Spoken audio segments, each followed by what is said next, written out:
What would you do if the person you trusted most was living a life so dark it made your own reality feel like a lie? The night everything broke was a Tuesday. I was staring at her phone, the screen glowing at 2 a.m. in our silent Chicago bedroom on North Clark Street. It wasn't a love note that shattered me. It was a bank transfer notification. A transfer from my wife, Sarah, to a man I'd never heard of. It was the fourth one that month. This wasn't just an affair. It was a transaction. I was about to find out I was funding my own destruction. If you genuinely enjoy our stories, please subscribe to the channel. Tell us where you're from, what time it is right now. It's always fascinating to know how far our story flows. For 10 years, Sarah was my world. I built a life in a high-rise overlooking Lincoln Park. The city lights our nightly wallpaper. I was a structural engineer, a man who believed in foundations, in things that were built to last. She was in art curation, surrounded by beauty and prestige. I saw her as my masterpiece, but lately the masterpiece had started to crack. It began with whispers. Late-night calls she'd take on the balcony, the winter air snatching her words. Oda. She'd come back inside, her face pale, claiming it was a frantic artist or a gallery issue. Then came the receipts dinners at Gibson's Bar and Steakhouse, a place we hadn't been together in years. When I'd ask, her eyes would turn to ice. Are you checking up on me, Tom? I need space to breathe. My job is demanding. She was a master of deflection, turning my concern into an accusation. She made me feel small, controlling. The woman I loved was replaced by a cold, manipulative stranger who looked at me with contempt. She and her secret partner, whoever he was, felt untouchable, wrapped in a bubble of arrogance while I was left outside, humiliated and confused.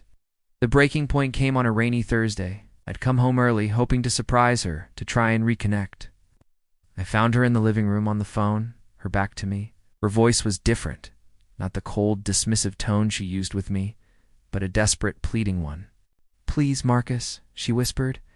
"I sent you the money. You promised you'd delete them." A cold dread washed over me. Marcus, the name from the bank transfers, and them. My mind raced. Pictures, videos. She hung up and spun around, her eyes wide with panic when she saw me. "Tom, you're home?" She tried to smile, but it was a brittle, fractured thing. "Who's Marcus?" "Sarah," I asked, my voice barely a whisper.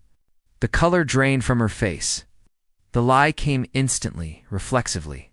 "He's an artist, a troubled one. I'm helping him out." But I saw it in her eyes, the flicker of pure terror. That night I didn't sleep. I sat in my home office, the city lights mocking me, and I finally let myself break.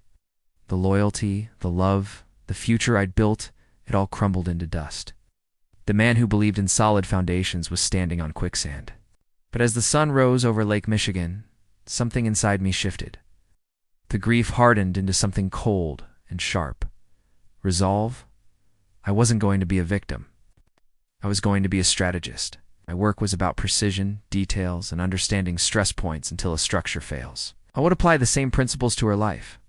For the next 3 months, I became a ghost in my own home. I hired a discreet, private investigator, former cop who operated out of a dusty office in the Loop. He was expensive, but worth every penny. He got me everything. Photos of Sarah and Marcus meeting in the dimly lit corners of hotel bars, their hands intertwined. He got me security footage from a parking garage near the Sofitel on Chestnut Street, showing them kissing before getting into his car. Even got me Marcus's full name, Marcus Thorne. A grifter with a history of similar relationships with wealthy women. He wasn't her lover, he was her predator. And she had walked right into his trap. I opened a new bank account and started diverting my income. I contacted a shark of a divorce attorney, a woman known for dismantling marital estates with surgical precision. We documented every transfer Sarah made to Marcus, cross-referencing them with our own accounts. It was a clear pattern of marital asset dissipation. The blackmail payments were funding her own legal demise. The final piece of the trap was social. Sarah was chairing a major charity gala for the museum she worked for, an event she'd been planning for a year. It was her coronation, the pinnacle of her social climbing. Parents, her colleagues, everyone who mattered in her world would be there, at the Art Institute of Chicago's Modern Wing. She was so wrapped up in her own drama, so confident in her deception, that she never saw me coming. The night of the gala, she was radiant in a shimmering gown, a queen in her castle. She greeted me with a kiss on the cheek, a hollow gesture that felt like a slap. "I'm so glad you're here to see this, Tom," she said, her smile never reaching her eyes. "I'm not going to miss it for the world," I replied, my own smile just as empty. As the main presentation began, a video montage celebrating the museum's donors, the screen flickered. Sarah's curated perfect world went black. Then, a new image appeared. It was a photo from the pie. Her and Marcus, at that hotel bar, his hand on her leg. A collective gasp rippled through the ballroom. Another photo flashed, the parking garage kiss. Then another. And another. Interspersed between them were screenshots of the bank transfers. My money. Our money. Flowing from her account to his. A final image lingered on the screen. A close-up of a text from Marcus to Sarah. 5K more, or your husband sees everything. You know the ones I mean. The room was dead silent. I looked at Sarah. Her face was a mask of horror, her skin ashen. Her perfect world had been brought down in a single, calculated demolition. Her parents stared, mouths agape. Her boss, the museum director, looked at her with pure fury.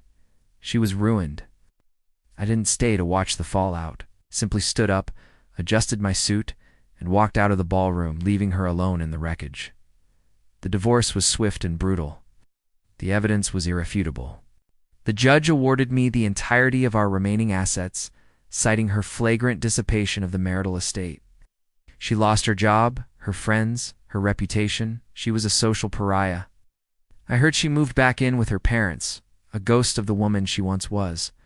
I never saw her again. Sometimes late at night I stand on my balcony and look out at the city lights, the same view we once shared. The revenge wasn't a victory, it was a necessity. It didn't fix what was broken inside me, but it cauterized the wound. It was a quiet, haunting justice. The engineer in me knows that when a structure is compromised, you don't patch it up. You bring it down and build something new from the foundation. Life is still under construction. Thanks for listening.